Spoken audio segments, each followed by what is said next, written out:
ওম তৎসৎ। শ্রীমদ্ ভগবদ্গীতা যথার্থ। দ্বিতীয় অধ্যায়। সঞ্জয় বললেন অর্জুনকে, এভাবে অনুতপ্ত, ব্যাকুল ও অশ্রুসিক্ত দেখে কৃপায় আবিষ্ট হয়ে মধুসূদন বা শ্রীকৃষ্ণ এই কথাগুলি বললেন। পুরুষোত্তম শ্রী ভগবান বললেন, প্রিয় অর্জুন, এই ঘোর সংকটময় যুদ্ধস্থলে যারা জীবনের প্রকুল মূল্য বোঝে না, সেই সব অনার্যের মতো শোকানল তোমার হৃদয়ে কিভাবে প্রজ্বলিত হলো? এই ধরনের মনোবল তোমাকে স্বর্গলোকে উন্নীত করবে না, পক্ষান্তরে তোমায় সমস্ত যশ রাশি বিনষ্ট করবে। হে পার্থ, এই সম্মান হানিকর ক্লীবত্বের বশবর্তী হও না। এ ধরনের আচরণ তোমার পক্ষে অনুচিত। হে পরন্তপ, হৃদয়ের এই ক্ষুদ্র দুর্বলতা পরিত্যাগ করে তুমি উঠে দাঁড়াও। অর্জুন বললেন, হে অরিসুদন, হে মধুসূদন, হে যুদ্ধক্ষেত্রে ভীম, দ্রোণের মতো পরম পূজনীয় ব্যক্তিদের কেমন করে আমি বাণের দ্বারা প্রতিদ্বন্দ্বিতা করব? আমার মহানুভব শিক্ষা গুরুদের জীবন হানি করে এই জগৎ ভোগ করার থেকে বরং ভিক্ষা করে জীবন ধারণ করা ভালো। তারা পার্থিব বস্তুর অভিলাষী হলেও আমার গুরুজন, তাদের হত্যা করা হলে যুদ্ধলব্ধ সমস্ত ভোগ্যবস্তু তাদের রক্তমাখা হবেই। তাদের জয় করা শ্রেয়, না তাদের দ্বারা পরাজিত হওয়া শ্রেয়, তা আমি বুঝতে পারছি না। আমরা যদি ধৃতরাষ্ট্রের পুত্রদের হত্যা করি, তাহলে আমাদের আর বেঁচে থাকতে ইচ্ছে করবে না। তবুও এই রঙ্গনাঙ্গনে তারা আমাদের সামনে উপস্থিত হয়ে আছে। কার্পণ্যজনিত দুর্বলতার প্রভাবে আমি এখন কিংবদন্ত বিমূর্ত হয়েছি এবং আমার কর্তব্য সম্বন্ধে বিভ্রান্ত হয়েছি। এই অবস্থায় আমি তোমাকে জিজ্ঞাসা করছি, এখন কি করা আমাদের পক্ষে শ্রেয়স্কর, তা আমাকে বলো। এখন আমি তোমার শিষ্য এবং সর্বতোভাবে তোমার শরণাগত। দয়া করে তুমি আমাকে নির্দেশ দাও। আমার ইন্দ্রিয়গুলোকে শুকিয়ে দিচ্ছে যে শোক, তা দূর করার কোনো উপায় আমি খুঁজে পাচ্ছি না। এমনকি স্বর্গের দেবতাদের মতো আধিপত্য নিয়ে সমৃদ্ধশালী প্রতিদ্বন্দ্বিতাবিহীন রাজ্য এই পৃথিবীতে লাভ করেও আমার এই শোকের বিনাশ হবে না। সঞ্জয় বললেন, এভাবে মনোভাবে ব্যক্ত করে গুড়াকেশ অর্জুন তখন হৃষিকেশকে বললেন, হে গোবিন্দ, আমি যুদ্ধ করব না। এই বলে তিনি মৌন হলেন। হে ভরতবংশীয় ধৃতরাষ্ট্র, সেই সময় বিস্মিত হেসে শ্রীকৃষ্ণ উভয় পক্ষের সৈন্যদের মাঝখানে বিষাদগ্রস্ত অর্জুনকে এই কথা বললেন। পরমেশ্বর ভগবান বললেন, তুমি প্রান্তের মতো কথা বলছ, অথচ যে বিষয়ে শোক করা উচিত নয় সেই বিষয়ে শোক করছ। যারা যথার্থই পণ্ডিত, তারা কখনো জীবিত বা মৃত আরও জন্যই শোক করবে না। এমন কোনো সময় ছিল না যখন আমি, তুমি ও এই সমস্ত রাজারা ছিলেন না, এবং ভবিষ্যতেও কখনো আমাদের অস্তিত্ব বিনষ্ট হবে না। দেহীর দেহ যেভাবে কৌমার যৌবন ও জোড়ার মাধ্যমে তার রূপ পরিবর্তন করে চলে মৃত্যুকালে, তেমনই ওই দেহী এক দেহ থেকে অন্য কোনো দেহে দেহান্তরিত হয়ে হৃষ্টপ্রজ্ঞ পণ্ডিতেরা কখনো এই পরিবর্তনে মহূন্য হয় না। হে কুন্তীয়, ইন্দ্রিয়ের সঙ্গে বিষয়ের সংযোগের ফলে অনিত্য সুখ ও দুঃখের অনুভব হয়। সেগুলো ঠিক যেন শীত ও গ্রীষ্মের ঋতুর গমনাগমনে মতো। হে ভরতকুল প্রদীপ, সেই ইন্দ্রিয়জাত অনুভূতির দ্বারা প্রভাবিত না হয়ে সেগুলি সহ্য করার চেষ্টা করো। হে পুরুষশ্রেষ্ঠ অর্জুন, যে জ্ঞানী ব্যক্তি সুখ ও দুঃখকে সম্মান জ্ঞান করে এবং শীত ও উষ্ণ আদি দ্বন্দ্বে বিচলিত হন না, তিনি মুক্তিলাভের প্রকৃত অধিকারী। যারা তত্ত্বতত্ত্বা তারা সিদ্ধান্ত করেছেন যে অনিত্য জড় বস্তুর স্থায়িত্ব নেই এবং নিত্য বস্তুর আত্মার কখনো বিনাশ হয় না। তারা উভয় প্রকৃতির যথার্থ স্বরূপ উপলব্ধি করে সিদ্ধান্তে উপনীত হয়েছেন। যা সমগ্র শরীরে পরিব্যাপ্ত হয়ে রয়েছে তাকে তুমি অবিনাশী বলে জানবে। সেই অব্যয় আত্মাকে কেউ বিনাশ করতে অক্ষম নয়। অবিনাশী, অপরিমেয় ও শাশ্বত আত্মার জোর দেহ নিঃসন্দেহে বিশালশীল। অতএব হে ভারত, তুমি অস্ত্রবিহিত অস্বধর্ম পরিত্যাগ না করে যুদ্ধ করো। যিনি জীবাত্মাকে হস্তা বলে মনে করেন, কিংবা তিনি এক একে নিহত বলে ভাবেন। তারা উভয়ই আত্মার প্রকৃত স্বরূপ জান না, কারণ আত্মা কাউকে হত্যা করে না এবং কারো দ্বারা নিহত হন না। আত্মার কখনো জন্ম হয় না বা মৃত্যু হয় না, অথবা পুনঃ তার উৎপত্তি বা বৃদ্ধি হয় না। তিনি জন্ম রহিত, শাশ্বত, নিত্য ও পুরাতন হলেও চির নবীন। শরীর নষ্ট হলেও আত্মা কখনো বিনষ্ট হয় না। হে পার্থ, যিনি এই আত্মাকে অবিনাশী, শাশ্বত, জন্মরহিত ও অক্ষয় বলে জানেন, তিনি কিভাবে কাউকে হত্যা করতে পারেন? মানুষ যেমন জীর্ণ বস্ত্র পরিত্যাগ করে নতুন বস্ত্র পরিধান করে দেহি, এমনিতে জীর্ণ শরীর ত্যাগ করে নতুন দেহ ধারণ করে। আত্মাকে অস্ত্রের দ্বারা কাটা যায় না, আগুনে পোড়ানো যায় না, জলে ভেজানো যায় না, অথবা হাওয়াতে শুকানো যায় না। এই আত্মা অচ্ছেদ্য, অদাহ, অক্লাদ্য ও অসহ্য। তিনি চিরস্থায়ী, সর্বব্যাপ্ত, অপরিবর্তনীয়, অচল, সনাতন। সে এ আত্মা অব্যক্ত, অচিত্ত ও অবিকারী বলে শাস্ত্রে উক্ত হয়েছে। অতএব এই সনাতন স্বরূপ অবগত হয়ে দেহের জন্য তোমার শোক করা উচিত নয়। হে মহাবাহ, আর যদি তুমি মনে করো যে আত্মার বারবার জন্ম হয় এবং মৃত্যু হয়, তাহলেও তোমার শোক করার কোনো কারণ নেই। যার জন্ম হয়েছে তার মৃত্যু অবশ্যভাবী এবং মৃত্যু হয়েছে তার জন্ম অবশ্যভাবী। অতএব অপরিহার্য কর্তব্য সম্পাদন করা সময় তোমার শোক করা উচিত নয়। হে ভারত, সমস্ত সৃষ্ট জীব উৎপন্ন হওয়ার আগে অপ্রকাশিত ছিল, তাদের স্থায়িত্বকালে প্রকাশিত থাকে, বিনাশের পর আবার অপ্রকাশিত হয়ে যায়। সুতরাং সেই জন্য শোক করার কী কারণ? কেউ এই আত্মাকে আশ্চর্যবৎ দর্শন করেন, কেউ আশ্চর্যভাবে বর্ণনা করেন এবং কেউ আশ্চর্য জ্ঞানে শ্রবণ করেন, আর কেউ শুনেও তাকে বুঝতে পারে না। হে ভারত, প্রাণীদের দেহে আবিষ্কৃত আত্মা সর্বদাই আবদ্ধ। অতএব কোনো জীবের জন্য তোমার শোক করা উচিত নয়। ক্ষত্রিয় রূপে তোমার স্বধর্ম বিবেচনা করে তোমার জানা উচিত যে ধর্ম রক্ষার্থে যুদ্ধ করা থেকে ক্ষত্রিয়ের পক্ষে মঙ্গলকর আর কিছুই নেই। তাই তোমার দ্বিধাগ্রস্ত হওয়া উচিত নয়।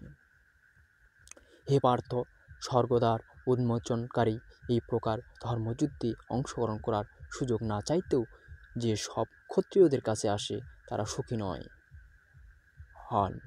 কিন্তু তুমি যদি এই ধর্মযুদ্ধ না করো, তাহলে তোমার স্বীয় ধর্ম ও কীর্তি ভ্রষ্ট হয়ে পাপ ভোগ করবে। সমস্ত লোক তোমার কীর্তিহীনতার কথা বলবে এবং যে কোনো মর্যাদাবান লোকের পক্ষে এই অসম্মান মৃত্যু অপেক্ষা অধিকতর মন্দ।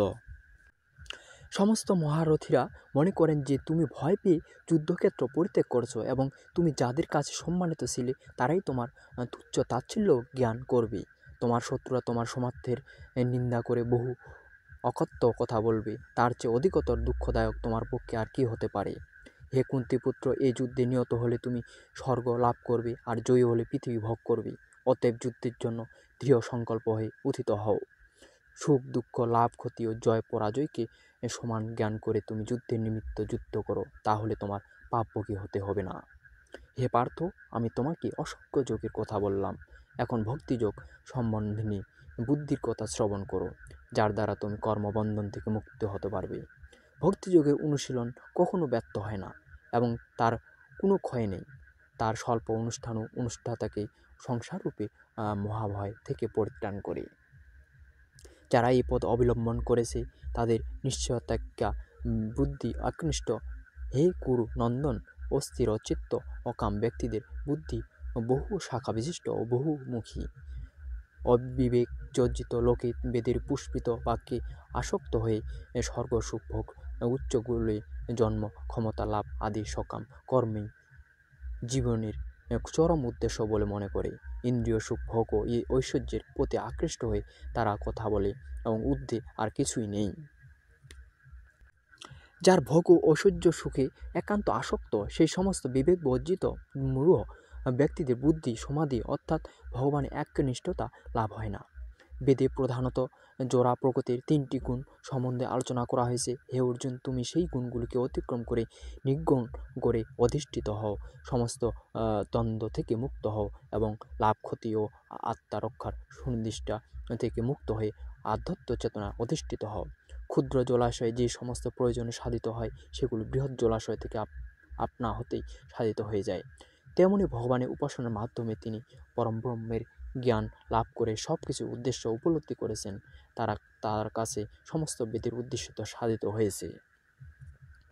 স্বধর্মবিহিত কর্মে তোমার অধিকার আছে, কিন্তু কোনো কর্মফলে তোমার অধিকার নেই। কখনো নিজেকে কর্মফলে হেতু মনে করো না, এবং কখনো স্বর্গ আচরণ না করাও প্রতি আসক্ত হও না।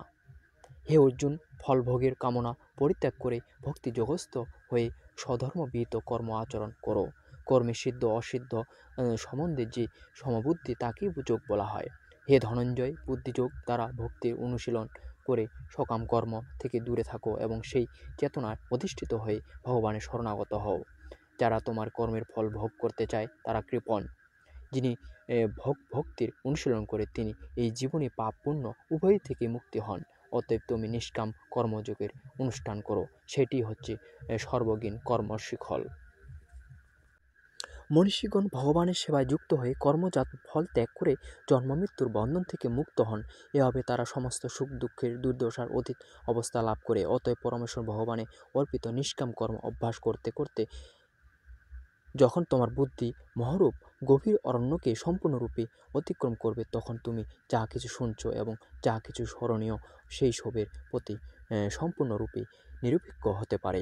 তোমার বুদ্ধি যখন বেদের বিচিত্র ভাষায় দ্বারা আর বিচলিত হবে না এবং আত্ম উপলব্ধি সমাহিত স্থির হবে, তখন তুমি দিব্য জ্ঞান লাভ করে ভক্তিযোগে অধিষ্ঠিত হবে। অর্জুন জিজ্ঞাসা করলেন, কেশব, স্থিতপ্রজ্ঞ অর্থাৎ অচলা বুদ্ধি সম্পূর্ণ মানুষের লক্ষণ কি? তিনি কীভাবে কথা বলেন, কীভাবে অবস্থান করেন এবং কীভাবে তার বিচরণ করেন? পরমেশ্বর ভগবান শ্রীকৃষ্ণ, হে পার্থ, জীব যখন মানসিক কল্পনা জল্পনা থেকে উদ্ভূত সমস্ত মনোগত কাম পরিত্যাগ করে এবং তার মন যখন এভাবে পবিত্র হয়ে আত্মাকে পূর্ণ পরিতৃপ্তি লাভ করে, তখনই তাকে স্থিত প্রজ্ঞা বলা হয়।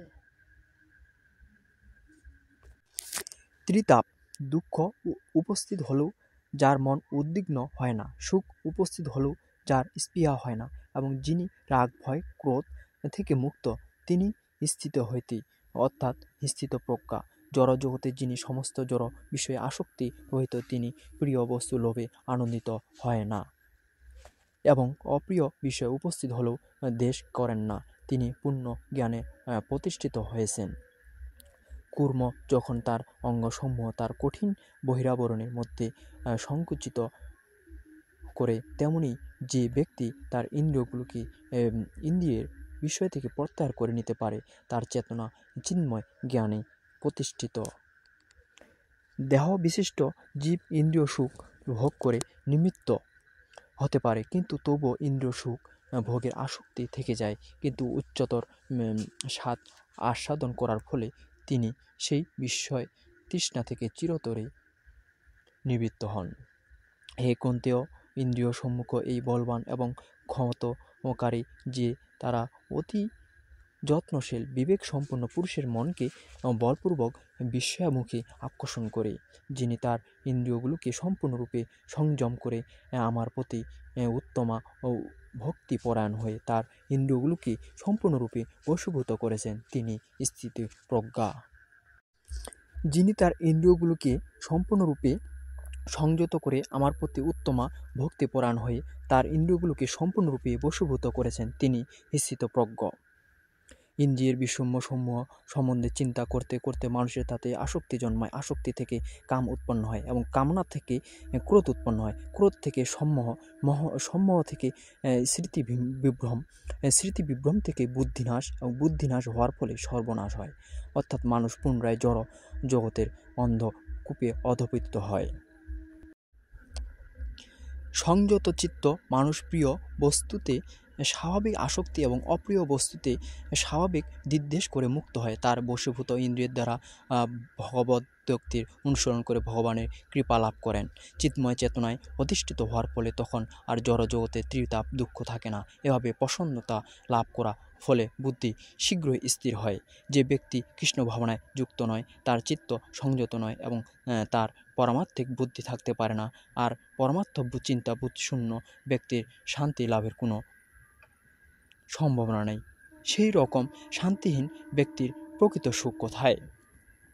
প্রতিকূল বায়ু নৌকাকে যেমন স্থির করে, তেমনি সদা বিচরণকারী যে কোনো একটি মাত্র ইন্দ্রিয়ের আকর্ষণে মন অসংযত ব্যক্তির প্রজ্ঞাকে হরণ করতে পারে। সুতরাং হে মহাবাহ, তার ইন্দ্রিয়দের বিষয় থেকে সর্বপ্রকারে নিবৃত্ত হয়েছেন তিনি স্থিতপ্রজ্ঞ। সমস্ত জীবের পক্ষে যা রাত্রি স্বরূপ স্থিতপ্রজ্ঞ, সেই রাত্রিতে জাগরিত থেকে আত্মবুদ্ধিনিষ্ঠ আনন্দকে সাক্ষাৎ অনুভব করেন। আর যখন সমস্ত জীবেরা জগৎ থেকে থাকে এবং তখন তত্ত্বদর্শী মুনির নিকট তা রাত্রি স্বরূপ। বিষয়কামী ব্যক্তি তখন শান্তি লাভ করে না। জলরাশি যেমন সদা পরিপূর্ণ এবং স্থির সমুদ্রে প্রবেশ করেও তাকে ক্ষোভিত করতে পারে না, কামসমূহ তেমন স্থিতপ্রজ্ঞ ব্যক্তিতে প্রবিষ্ট হয়েও তাকে বিক্ষুব্ধ করতে পারে না। অতএব তিনি শান্তি লাভ করেন। যে ব্যক্তি সমস্ত কামনা বাসনা পরিত্যাগ করে জড় বিষয়ের প্রতি নিস্পৃত, নিরহংকার ও মহম্মদবোধ করতে রহিত হয়ে বিচরণ করেন, তিনি প্রকৃত শান্তি লাভ করেন। এই প্রকার স্থিতিকেই ব্রহ্মী স্থিতি বলে। হে পার্থ, যিনি এই স্থিতি লাভ করেন তিনি মহাপ্রাপ্ত হন না। জীবের অন্তিম সময়ে এই স্থিতি লাভ করে তিনি এই জড় জগতের বন্ধন থেকে মুক্ত হয়ে ভগবত ধামে প্রবেশ করে। জয় শ্রীকৃষ্ণ। হরে কৃষ্ণ। ভগবান শ্রীকৃষ্ণ শ্রীমদ্ ভগবদ্গীতা 2য় অধ্যায় সমাপ্ত।